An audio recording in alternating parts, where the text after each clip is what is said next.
Hey, how's it going, everyone? My name is Briggs, this is my dad Brett, and we're the two owners here at Miles Pellet Stoves, bringing you guys another pellet stove repair video for our Quadra-Fire Castile. And today we're going to be focusing on one of the fans very important to have running smoothly, which is the exhaust fan. And this one is a doozer to put in, but follow along with us. But again, take your time, have some fun, and you'll have a successful repair. Let's go to work. Let's do it. Okay, friends, here are the tools that you'll need in order to change out the exhaust fan on this Castile. You can use an impact with a Phillips adapter, 1/4 inch adapter, or you can go old school, which is a regular Phillips, and your ratchet with a 1/4 inch socket right here. And then going over here, this is your motor, your gasket, and some high heat silicone, and you only need a little bit, and we'll go to the next step. Hey, don't forget the most important part. Oh my gosh, I forgot about that. Folks, again, very important, before you do any repairs on your stove, unplug your stove prior to doing any work. And if you feel uncomfortable, call your local service provider. Let's go to the next step. All right, let's get started. So the game plan is to access the exhaust fan, which is going to be in this lower area right here behind this cage. Is we're going to be tackling this left side, right side panel, and we're going to be actually taking off this back side panel too. And the reason why we like doing that personally is because once all those shells are off, you're able to access the fan a lot better and you'll have so much room. Now up here on the whole pedestal, we have all the room all day to work on. More than likely when this is in your house, whether a corner or you're close to a wall, either way, there's gonna be tighter spaces. So just a heads up on that. Anyway, let's get these sides off so I can kind of show you more what I mean. So these side panels, they just got a couple Phillips screws. We're gonna put that to the side. I'm gonna come over here. And this whole section is just a big series of Phillips screws. And depending on the year of Castile that you have, the number of Phillips screws might vary just a little bit, but essentially they're all about the same. So right here, there's going to be a sequence of screws kind of going in a pattern like so that are holding this part to the actual stove itself. So we're going to start going to town on that.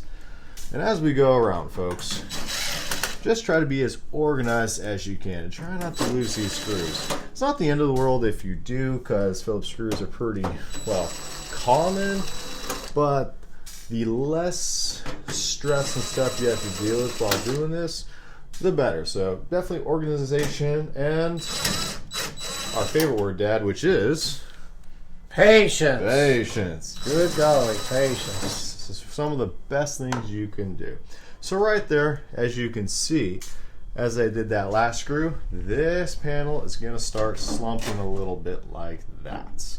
So right here, I'm going to draw your attention. We're going to go on this side. So this is hanging just with some holes right here, but it's also hanging with parts of the wire harness. Right here, this vacuum switch, this is a newly replaced one. The older ones were a little bit bigger. And so this one came off the Phillips screw that's right here just easily. And so we don't have to worry about this. So this is set to the side. But more than likely, if you have one of the older ones or if you have a new one that has more of a solid Phillips screw, you will have to undo it and set this to the side. Right here, I'm going to reach around you, Dad, so heads up. Right here, folks, we're going to be focusing on the power outlet right here, and we're going to be focusing on the thermostat part right here. So there's a couple Phillips screws we're going to be doing on each of those. So right here, we're going to be going down on the outside ones, not the inside ones. The inside ones hold the actual thermostat wire. Oh, that landed nicely. Couldn't have done that if I really tried. So right here again, I'm keeping these screws organized. These screws are essentially the same, so don't have to be too worried about mixing them up. And once I have those loose, I'm going to put them over here. I'm going to keep holding on to here. And there's different methods you can do. A lot of times I like to try to keep all these wires connected so there's not much confusion. because these are some of these connections you don't want to get all mixed up, especially this power area right here. So this guy, you can disconnect them and remember where you got it, or you can nicely just fold them out like right here. Now, before I take that part out, again, make sure your wires stay connected. This one had a little bit of a disconnection, but that's okay. It's just to ground. We have a connector right here. We don't have to worry. So all those wires taken off. We are going to wiggle this out. Can you show them the 2 tabs? I will, yes. So right here, these 2 tabs, this is what's hooking the bottom part of this plate down. I'm going to put this up here and I'll show you where they were.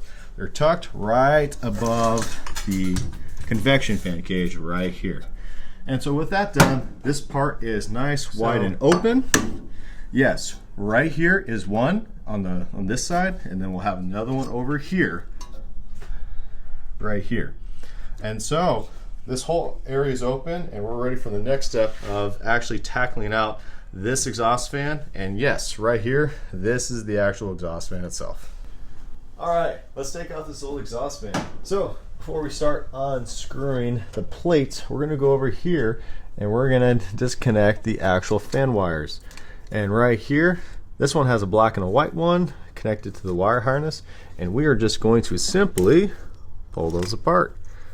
And I like doing this part first, because if you leave those connected and you start undoing this, you might have some wires dancing in all the way, and that's not always a fun time. So those are disconnected, those are good.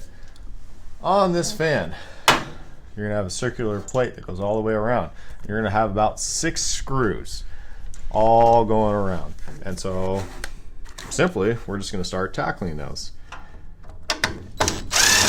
And when I like personally taking these off, I like starting kind of near the bottom. So when it comes to the last screw, it'll be more dangling this way rather than if I went the other way, then starting tipping this way. But that's just my personal preference. Now, one thing that I see here is that at one point in time, the owner of the stove or the last technician put the wrong fan on, and this fan here, I'm going to put my hand in here, this is too big, so this part here was rattling against the chassis of the stove, just making a hoot of a sound. So we're going to put in the correct fan. So right here, when it comes to the last screw, I'm going to take my other hand and hold the actual fan motor while dismantling that one right there.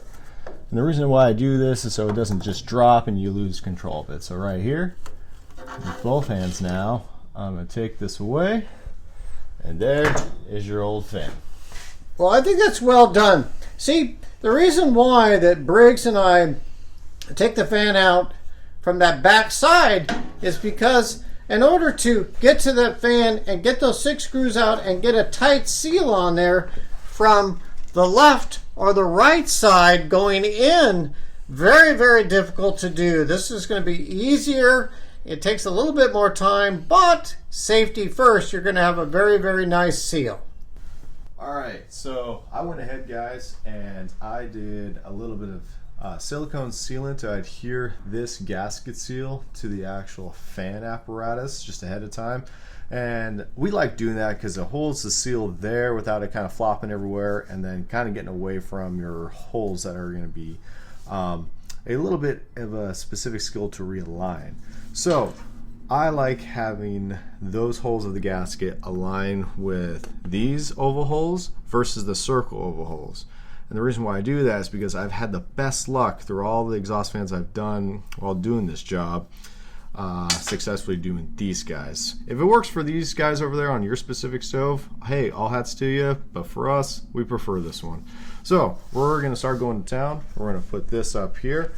I like taking my extension and pre-setting one of these screws as so, right there. I like keeping the fan connections on this side towards the wire harness, so these wires don't end up wrapping around the fan that has all these moving parts. So we're going to slowly put this in, and because of this outside shield, you might have to do kind of a push and slide technique to get it past that shield. And let's see if it's going to be our friend right there. There we go. So when I do that, I'm going to start aligning towards the holes. And I'm going to start doing this one by one. So right there, I found my first hole. And I'm going to set that one as so. I'm going to go over here, reload, get another one in here, and then I'm going to start going around. And sometimes it's kind of like playing little fightings, a little bit like just finding them a bit. But once you get about two there, it'll start all falling in place. So I like having a little extra tool, kind of like a poker, because sometimes your gasket might just move a little bit, because not everything's absolutely perfect. So right there, I did find the next one, and I can start going to town. And it's just one screw at a time. And notice I'm not totally tightening these, because once you actually start really tightening it, then you don't have too much wiggle room, and the other holes might not align as well. But if you just slightly thread it, tighten it just a little bit, then you'll still have that flexibility. So we got 4 of them in there, only 2 more to go. I like saving the bottom ones for last, because you can probably imagine trying to do this with this whole fan trying to fall down on you. Not a fun time. So I like doing it this way. And then finally, we're going to find the last one here. Move that one around. There we go. I'm going to gently put it in as so. So that poker tool here, I mean, you can use a nail, anything, just to find that hole, and then Briggs is just re-threading it by hand, and now he's going to just take the impact, or you can use a regular ratchet to tighten down the 6 sheet metal screws around the circumference of the 6-inch plate. And that's what he's doing. Exactly. And I slowly go around, and then once I get back normal, I really start giving it a good tight twist for one final round through.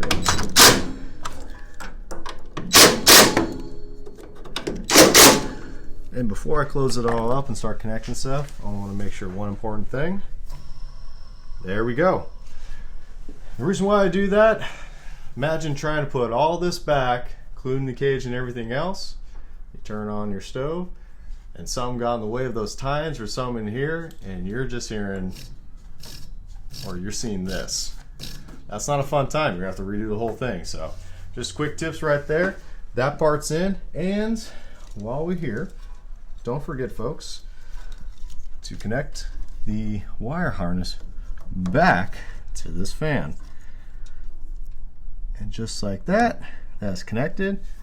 Your fan's ready to go, and we'll start buttoning the rest of this up. All right, almost done, folks. Stick with us, and we'll get this all patched up. So over here, we're going to start putting the cage back on. I like starting with the tines back over here, and we're going to get right in those grooves. And I like doing this step first, is because these guys, that's nice and set. Those guys like to come out just randomly, especially when you're trying to actually move this all around. Son, can you do it again, because I didn't get a good view of those 2 tabs that are going in there. There's the tabs, there's the holes, perfect. Yep, gotta get in there. I have to come down here. There's to be able one to on see the it. other side. So that is in right there. I like doing that, folks, first, because if you save that for the last and you start buttoning that up and you have to push that in and get that in there, it's a little difficult because there's not a lot of space to work with. So once we have that set, I'm going to come over here. I'm going to get my screws ready, and we're going to go with the electrical connections back over here. I'm going to get those all squared away. So I'm going to do that kind of like all those old toys, trying to fit it through the right shapes with the right blocks. We're going to get those right back and through, just as so, just like that. And we're going to slowly just align those back up. And just taking your time. And right there. So get that in. Beautiful. And throughout this whole process, folks, just make sure you're not nicking any wires. No wires are pinched. And that, always keep an eye out just in case if a wire gets disconnected. And always remember where these wires come from, because when it comes to the power, it does matter if you start actually mixing those connections up. And the last thing you want is, well, essentially, power going where it shouldn't go, or things just not acting in the right way. You got a lot of expensive parts in this stove, so we just always like being cautious, because number one, it is your safety first, personal safety is first, and second is protection of property. So you first, then stove second, but either way, or both, we just want to make sure that's all good. So that part is set. Again, check down here to make sure those tabs are in there. We're golden. Back over here on this model, flashlight, this vacuum switch sets just kind of nicely with this Phillips screw right there. So just how that's all oriented, it sits good, and that works for this one. We're going to go over here. I'm going to start getting this back to square one. So we're just going to kind of work backwards. We're going to go around. We're not going to tighten it all the way, because again, you want to be able to get all these screws aligned back into these holes. And if you start tightening it too soon, the holes are going to disappear and you'll just have to repeat steps. So I want to just be good and efficient with all our time and not have to redo things, because you only have so much time in the day. These guys right here near the actual exhaust port, you can reach in and you can kind of move that hole right there, because it's kind of with these little bit of steel bars. So those are nice, those are a little flexible. Going around, there we go. And just doing a thing, make sure it's all secure. And finally the last one, boom, right there. Now we can just start tightening and getting close to calling it a day. Just gonna speed this part up right here. And right there, folks, you're good with this cage. Now, before we put the side panels on, I'm gonna come back in here and I'm gonna make sure all these connections are good. Good with the power, good with the vacuum switch. I'm gonna go over here and make sure this tube's on there. Sometimes that tube may disconnect. And if that tube's not on there, stove may or will most likely not work well. No wires pinched, things are out of moving ways. Going back over here, fan's still able to spin. Yep, golden. I didn't see that. You didn't see it? Fan can still spin. Yep. Always make sure that fan's able to spin, because you guys are moving lots and lots of pieces here. Last thing you want is just, after all that hard work, to obstruct that fan. Watch these wires right there. Oh yeah. And what you can do, folks, like I said on another video, you can get in here and you can start zip tying things just to kind of keep it a little more organized and out of the way. For this purpose, we're just going to mainly be focusing on the repair of the fan. And right there. Lastly, almost done, bear with me. That one's good. And then finally, we got this guy right here. Put that in. Last two Phillips screws. Good. And good. Right there, folks. Exhaust fans in. All right. Thanks, guys, for tuning in. We really appreciate all the support and helping building this channel and everything of the sort. Please remember, like, share, and subscribe. Always really helps us out, and we always, always, always appreciate it. What else you got to say? Well, man? we do really appreciate everybody. You know, we're going to continue to do more and more and more videos on different models, different brands So hopefully it will help you and your family and your friends save some money. Subscribe, that's important. You can do notifications if you wish, because we may have your stove on video to help you. Thanks so much. We'll see you next time. Later, guys.